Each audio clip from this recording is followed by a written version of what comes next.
Não é replay da imagem, é repeteco mesmo. O mesmo bandido no mesmo local, cometendo o mesmo crime. Menos de 48 horas depois do roubo de parte da tubulação de gás, os mesmos assaltantes voltassem para cá para dar sequência ao roubo de metais. O terror na chegada ao Rio. Um ônibus vindo de Angra dos Reis foi invadido por bandidos pouco antes da rodoviária. Um dos assaltantes logo entrou e deu um tiro para o alto, provocando medo e apreensão nos cerca de 20 passageiros. Entre eles havia 3 crianças. O grupo foi feito refém.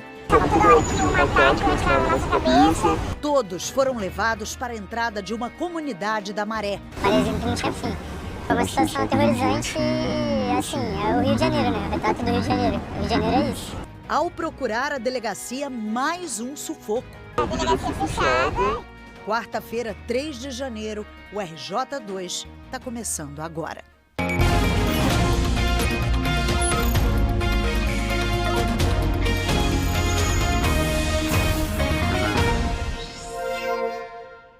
Olá, boa noite para você. A Polícia Militar faz uma ocupação com duração de 24 horas na Cidade de Deus. As equipes da Polícia Militar permaneciam nas ruas durante a tarde. A circulação numa das principais avenidas da Cidade de Deus não foi afetada. A ocupação começou de manhã cedo. A Polícia Militar cercou as principais entradas da favela. Criminosos incendiaram barricadas e fecharam ruas para tentar atrapalhar o avanço da polícia. Mas um avanço muito difícil por conta das inúmeras barricadas. Moradores disseram que acordaram com o barulho de fogos de artifício. Com medo, alguns evitaram sair de casa. Este vídeo mostra blindados entrando na comunidade. Em alguns pontos, PMs precisaram desembarcar dos blindados para continuar as buscas a pé. A ocupação tem o objetivo de combater ações criminosas e recuperar veículos roubados ou clonados. A polícia usou uma retroescavadeira para retirar as barricadas e removeu 5 toneladas de entulho. Para retirar algumas barreiras, foi preciso quebrar o concreto. Por conta da ocupação, os moradores aqui da região da Cidade de Deus tiveram um atendimento médico reduzido. O Centro Municipal de Saúde e 2 clínicas da família não abriram as portas. 3 batalhões participaram da operação. O de Jacarepaguá, responsável pelo patrulhamento, além do Grupamento de Salvamento e Resgate e do Batalhão de Ações com Cães. 2 suspeitos foram detidos com rádios transmissores e fogos de artifício. 3 motos e um carro que tinham sido roubados foram apreendidos. O Batalhão de Ações com Cães encontrou 45 tabletes de maconha e quase 100 trouxinhas na localidade conhecida como Caminho do Outeiro. Uma mulher foi presa hoje de manhã depois de ser identificada pelo sistema de reconhecimento facial que foi implantado pela Polícia Militar em Copacabana. Difícil reconhecer alguém nessa multidão de turistas, comerciantes e moradores. Rosiete Pereira do Carmo, de 39 anos, era mais uma a caminhar tranquilamente no calçadão de Copacabana na manhã de hoje.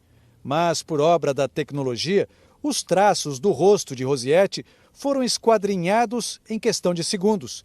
E de ser apenas mais uma, essa mulher de saia preta e chinelos passou a ser ela, a inconfundível Rosiete. Condenada por roubo, ela estava foragida, acabou identificada com máxima precisão pelas câmeras de reconhecimento facial instaladas na orla. O argentino Silvio Gabriel, de 50 anos, que está no Brasil desde 2014, tem 5 anotações criminais por furto, roubo e tráfico de drogas. E também foi preso em Copacabana por agentes do Segurança Presente, menos de 1 hora depois de ter o rosto reconhecido. As fotos de Silvio e de Rosiete constavam no banco de dados do Sistema de Videomonitoramento da Secretaria de Estado da Polícia Militar, que investiu 18 milhões na compra de softwares e equipamentos. As câmeras de reconhecimento facial começaram a funcionar no Réveillon aqui em Copacabana e também no Arpoador e na Barra da Tijuca. Graças a esse sistema, 4 pessoas já foram presas nos últimos dias. Discretas e vigilantes, elas agora estão de olho em 26 mil pessoas evadidas do sistema carcerário no estado do Rio. O trabalho bem sucedido das câmeras vai ser ampliado ainda este mês. E, segundo a PM, será usado também no Carnaval, com câmeras instaladas no entorno do Sambódromo. A festa, que celebra a identidade dos cariocas, promete também revelar a identidade de quem deve a justiça. Agora olha esse caso. Uma clínica em Copacabana foi furtada na semana passada por 2 bandidos que tinham acabado de sair da prisão. Um deles, com apenas 20 anos de idade, já tem mais de 80 passagens pela polícia. As câmeras de segurança do consultório odontológico registraram a ação dos bandidos. Patrick Rocha Maciel, de 20 anos, aparece colocando um notebook na mochila. Ele abre a porta e Gabriel Gonçalves Nascimento, de 22 anos, entra em cena. Segundo a denúncia, eles levaram objetos no valor total de R$100 mil. Gabriel foi reconhecido por um PM em Botafogo e já está cumprindo prisão preventiva pelo furto. Na delegacia, ele confessou um outro crime, o roubo a essa loja de celulares. Patrick ainda está foragido. O que mais chama a atenção nesse caso não é nem o furto em si, mas a quantidade de passagens que o Gabriel e o Patrick têm aqui na polícia. Aliás, uma quantidade impressionante. A documentação sobre a mesa do delegado não representa nem 1/3 dos registros dos dois. No dia 22 de dezembro, Gabriel Gonçalves Nascimento foi preso após furtar uma farmácia. Apenas 4 dias depois, já solto, invadiu e furtou o consultório odontológico em Copacabana. Só em 2023 foram 6 prisões em flagrante. A ficha de Patrick Rocha Maciel é bem mais extensa. São 80 registros. Além de furtos, há porte de arma, lesão corporal e 5 roubos. Em 2 anos, ele foi preso e liberado 6 vezes. Na última, também saiu da cadeia praticamente para o furto do consultório. O delegado do caso diz que esse tem se tornado um padrão, principalmente em Copacabana. Infelizmente tem sido muito comum. A gente tem percebido que em várias ocorrências nossas, o criminoso que é preso, seja por mandado de prisão preventiva ou em flagrante delito, ele tinha sido posto em liberdade há pouco tempo. Ou seja, ele logo após ser posto em liberdade volta a delinquir. A gente percebe que geralmente a pessoa começa com crimes menos graves, né? Começa pelo furto, mas há sim a tendência a uma escalada, né? Passar a cometer crimes mais graves, como o crime de roubo, e não raro pode acontecer um crime de latrocínio. Como o caso do turista de Mato Grosso do Sul morto a facadas nas areias da praia de Copacabana em novembro. Um dos suspeitos, que já era investigado por roubo e homicídio, havia saído da prisão 12 horas antes do crime. O segundo suspeito já tinha 10 passagens pela polícia e também já havia sido preso. Ainda em novembro, um dos homens responsáveis por esse assalto a um casal de turistas de São Paulo, na rua Paula Freitas, em Copacabana, também já era conhecido da polícia. Ele foi preso pela 3ª vez. Eu acho que a sociedade tem que enfrentar essa situação. A gente precisa rever algumas coisas, né? Porque está sendo muito comum, cada vez mais comum, essa reincidência, esse entra e sai do sistema prisional. Então a gente precisa encarar essa situação. Uma reforma legislativa, talvez, uma interpretação mais dura da nossa legislação para que se evite essa reincidência contumaz desses criminosos que entram e saem e continuam a delinquir. A gente mostrou aqui criminosos roubando a tubulação de gás de um condomínio da Tijuca. Mas você acha que eles se intimidaram quando as imagens se espalharam? Hoje, um deles voltou lá de madrugada para roubar de novo. Essas imagens foram divulgadas na largada de 2024. Logo na primeira madrugada do ano, 3 homens se aproximaram da entrada deste condomínio na rua Pereira Nunes, na Tijuca. Um deles escalou o portão da garagem, entrou no prédio e iniciou o roubo da tubulação de gás. Um carro da polícia passou pela rua durante a ação do bandido, mas não impediu que ele continuasse arrancando a tubulação. O material roubado foi entregue aos comparsas que ficaram do lado de fora. Por causa do barulho, uma moradora gritou, o que fez os criminosos fugirem. Mas o estrago estava feito. Bombeiros foram acionados por causa do grande vazamento de gás. Tudo isso aconteceu apesar de o condomínio ter investido no reforço da segurança, como a elevação da altura do portão, a instalação de uma cerca de arame e também de um alarme que não soou como deveria na madrugada de segunda-feira. O condomínio, que fica próximo de um batalhão da Polícia Militar nessa direção e de um batalhão do Exército nessa direção, ficou em evidência. Mas essa exposição pública não impediu que menos de 48 horas depois do roubo de parte da tubulação de gás, os mesmos assaltantes voltassem para cá para dar sequência ao roubo de metais.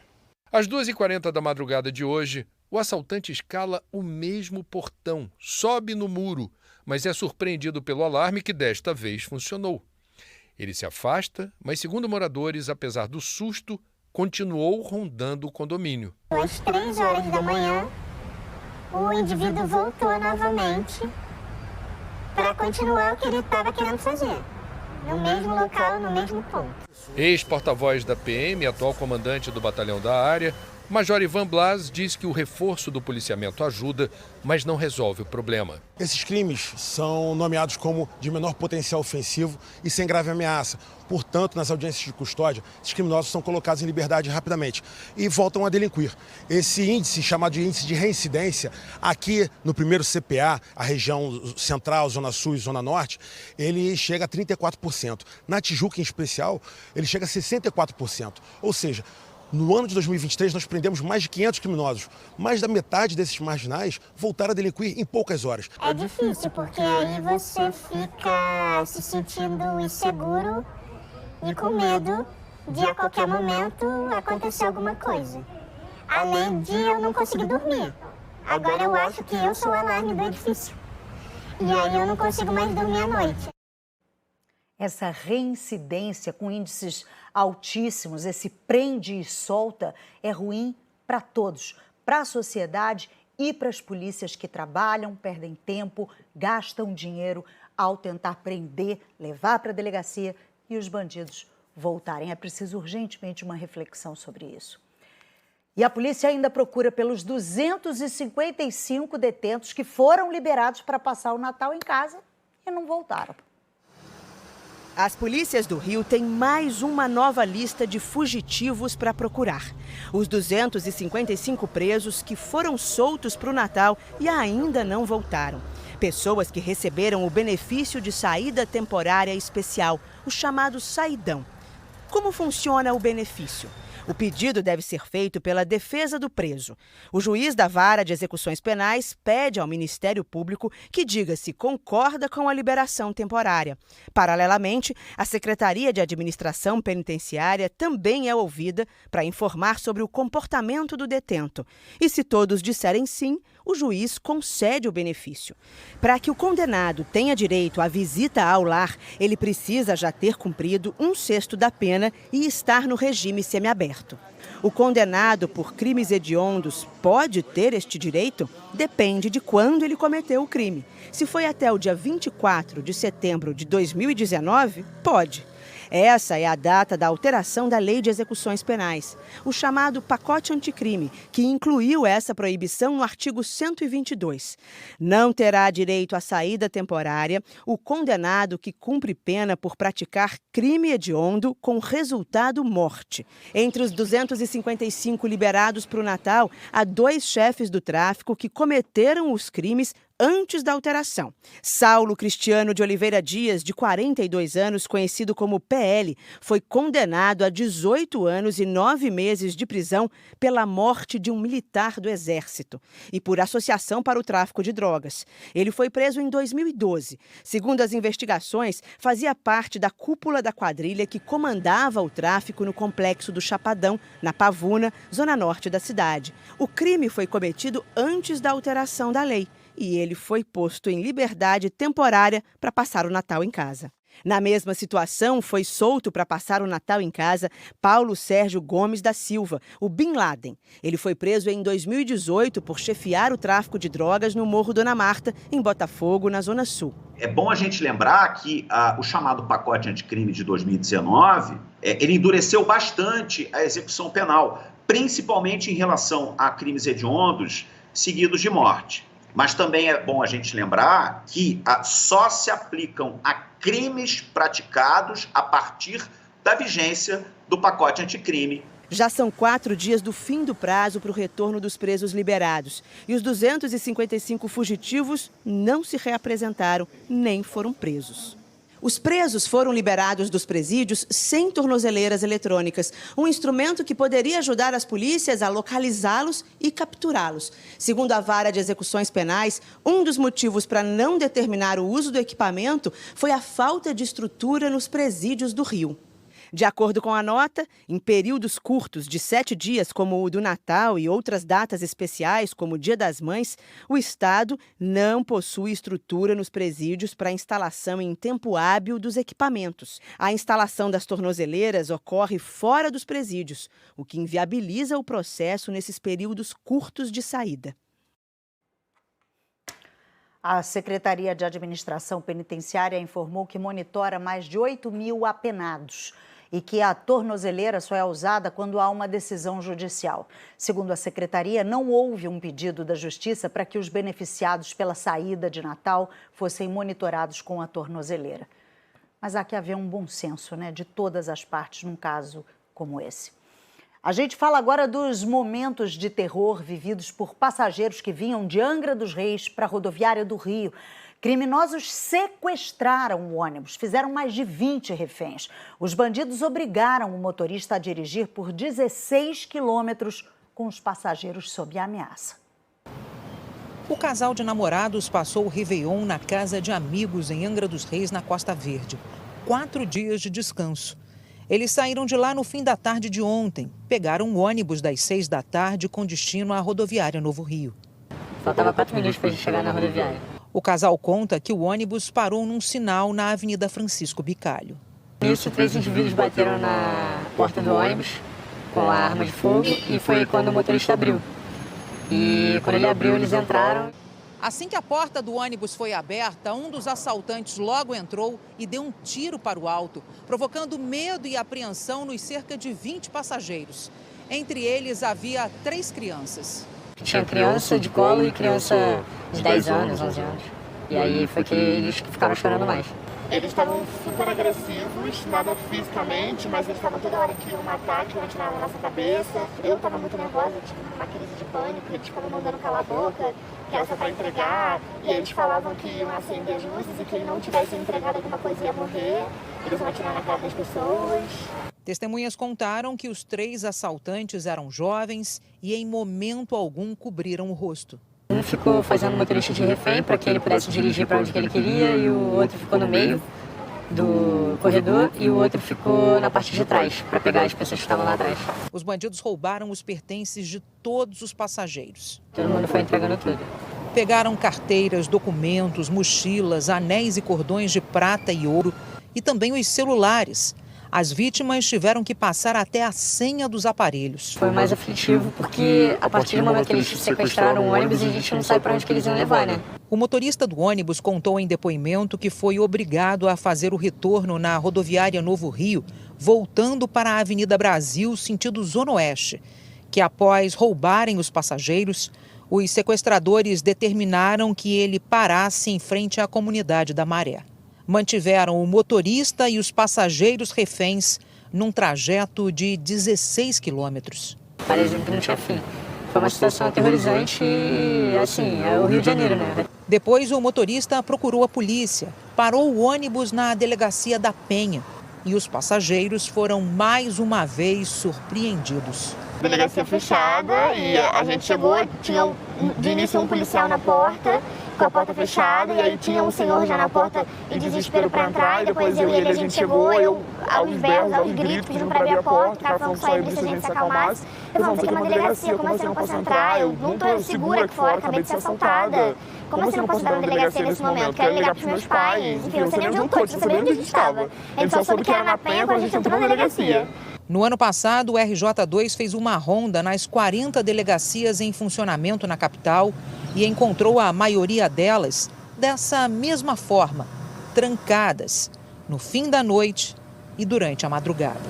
O boletim de ocorrência do episódio da noite passada foi registrado na unidade da Penha, mas o caso foi repassado para a delegacia de São Cristóvão, que cuida da área onde o assalto teve início. Num momento como esse, o que a gente pode fazer é entregar tudo, não se apegar a bens materiais, porque nada vai na nossa vida. Eu sei que manter a calma é impossível, mas só entregar e pedir por proteção. Olha, o carioca é resiliente, viu? Não se assusta com qualquer coisa, não. Mas isso é demais, gente. Isso é um trauma na vida de uma pessoa. A gente vai conversar ao vivo com a Beth Lucchesi, né, Beth? Porque, infelizmente, isso não foi nem um caso isolado ali no entorno da rodoviária. Boa noite para você. Ana Luísa, infelizmente o que você está dizendo é verdadeiro, viu? Boa noite a todos. A Polícia Civil suspeita que o mesmo bando tenha agido no mesmo lugar e praticamente da mesma forma dias atrás. Foi na noite de 22 de dezembro, num ônibus da Aviação Expresso do Sul que vinha de São Paulo. O motorista parou num sinal na rua Francisco Bicalho, os 5 assaltantes entraram, roubaram todos os passageiros, entre eles 3 turistas chineses, que ficaram sem passaportes, celulares, cartões e R$2.000 em dinheiro. Os bandidos também faziam ameaças o tempo todo e obrigaram o motorista a deixá-los na maré. Nos 2 episódios, tanto da noite passada quanto no caso do dia 22 de dezembro, os bandidos fugiram para comunidades da mesma facção criminosa, ligada ao Comando Vermelho. E tem mais uma informação importante. Fontes da rodoviária Novo Rio disseram que no fim de novembro enviaram 12 ofícios a órgãos de segurança do governo do estado e da prefeitura do Rio, pedindo mais patrulhamento ao redor da rodoviária, principalmente nesta época do ano, quando o movimento aumenta demais, mas que eles não tiveram qualquer retorno. Ana Luísa. Tá certo, Beth. Vamos então às respostas, gente. A Polícia Militar disse que todos os batalhões fazem abordagem e revista em ônibus que circulam na capital e no interior do estado, principalmente em vias expressas, como a Avenida Brasil e Linha Amarela. Sobre a denúncia da delegacia da Penha, que estava fechada, a Polícia Civil disse que a unidade estava funcionando normalmente no momento da ocorrência e que 19 pessoas prestaram depoimento. Não foi isso que as testemunhas contaram. A Civil disse ainda que o assalto do dia 22 de dezembro também está sendo investigado. A Secretaria Municipal de Ordem Pública respondeu que mantém comunicação com a rodoviária Novo Rio e que realiza operações diárias na região. 3 pessoas da mesma família foram presas hoje, acusadas de matar um homem de forma brutal na Pavuna, na zona norte do Rio. Uma ação conjunta da Polícia Rodoviária Federal e da Polícia Civil prendeu mãe e 2 filhos na Ponte Rio-Niterói.